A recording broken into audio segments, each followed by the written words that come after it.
The Kira Jungle Road was the fastest route between my town and the city, but almost no one used it after dark. The road cut straight through 30 kilometers of dense, unbroken forest, trees so tall and thick that even sunlight struggled to pass through.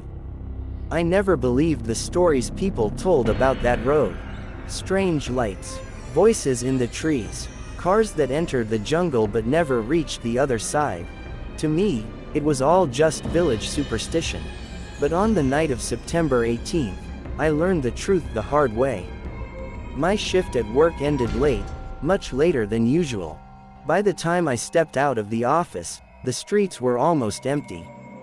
Rain clouds had swallowed the sky, and thunder cracked in the distance. My phone battery was barely at 5%. If I took the highway, I'd reach home in 45 minutes. If I took Kira Jungle Road, maybe 25. The forest route was darker, narrower, and rarely patrolled. But I was tired, hungry, and desperate to get home. I chose the jungle road. The moment I turned onto it, the world seemed to dim. The foliage grew thicker on both sides, forming a tunnel of branches overhead. My headlights pierced through the darkness, but the beam felt thin, fragile, barely enough to keep back the night. The rain started as a sprinkle, then a steady drizzle, then a full downpour that hammered my windshield. I tightened my grip on the steering wheel and lowered my speed. After 10 minutes, I realized something strange. I hadn't seen a single animal. Not one. Not even a bird crossing the road.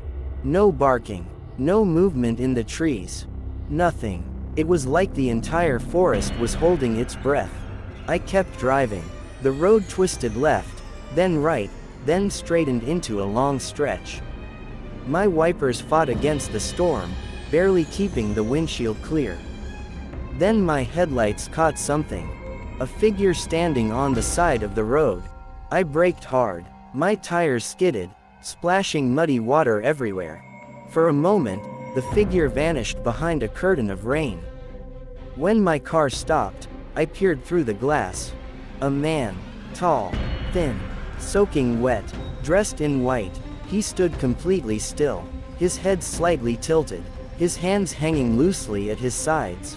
He didn't move, didn't wave for help, didn't even flinch. Maybe he needs help, I muttered to myself, though every instinct screamed keep driving. I lowered my window a few inches. "Bye, are you okay?" I called out. The man slowly lifted his head. And I froze. His eyes reflected the headlights, but not like normal eyes. The reflection was too bright, too round, too flat, like the eyes of an animal. He took one step toward my car. Something inside me snapped. I rolled up the window and slammed my foot on the accelerator. The tires spun, then caught the road, and the car shot forward. I didn't look in the mirrors. I didn't look back.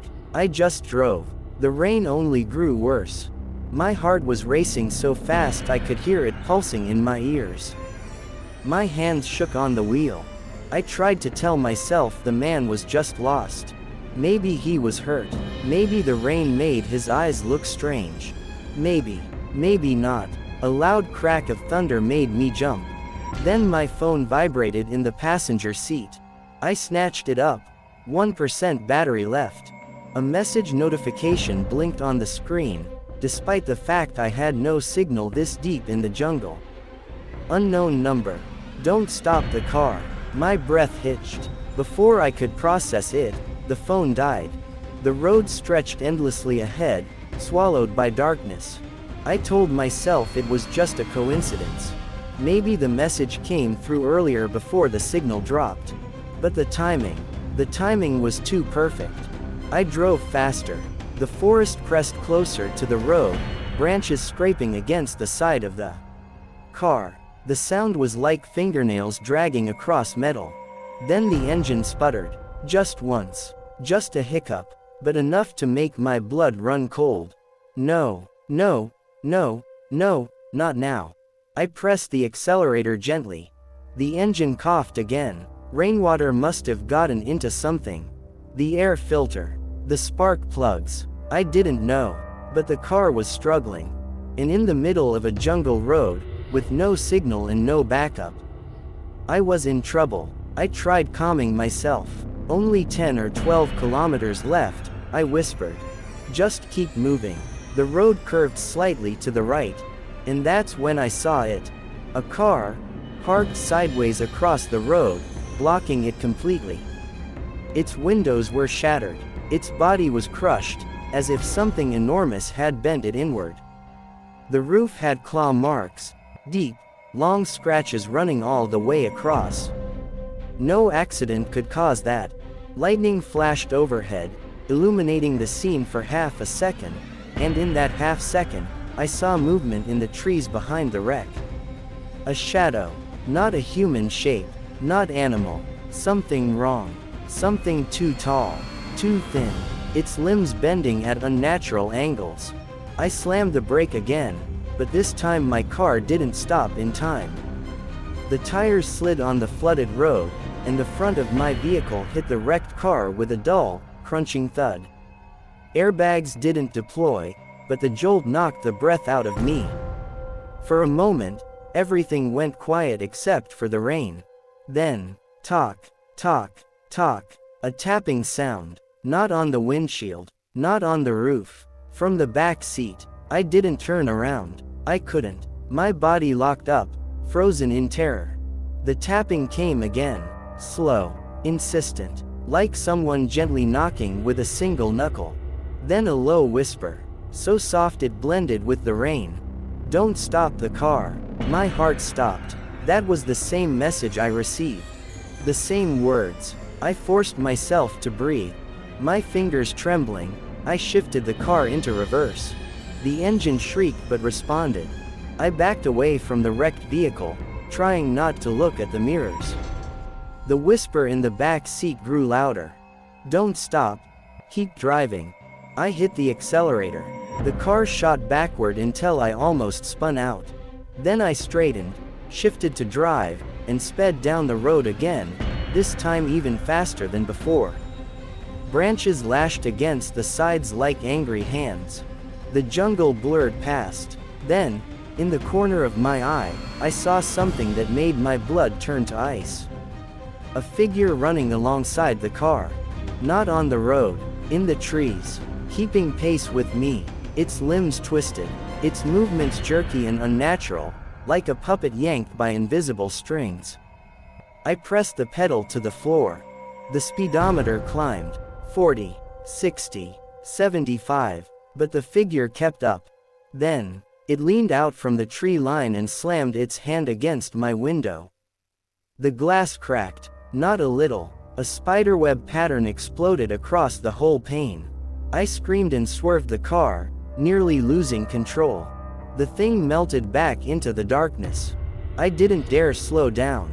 My vision blurred from fear. My chest was tight, my breaths came fast and shallow. And suddenly, lights. Actual lights. The forest thinned and the end of the jungle road approached. 2 street lamps stood like guardians at the exit. I burst into open space, tires screeching, engine roaring. The whisper in the back seat stopped instantly. I drove until I reached the nearest dhaba 5 kilometers ahead. Then I parked under the brightest floodlight and finally looked into the back seat. Empty, but the seat was wet, soaked, as if someone had been sitting there minutes earlier. The next morning, the police towed my car and asked me to show them the crashed vehicle I'd hit. I tried to lead them there. But when we reached the spot, there was nothing.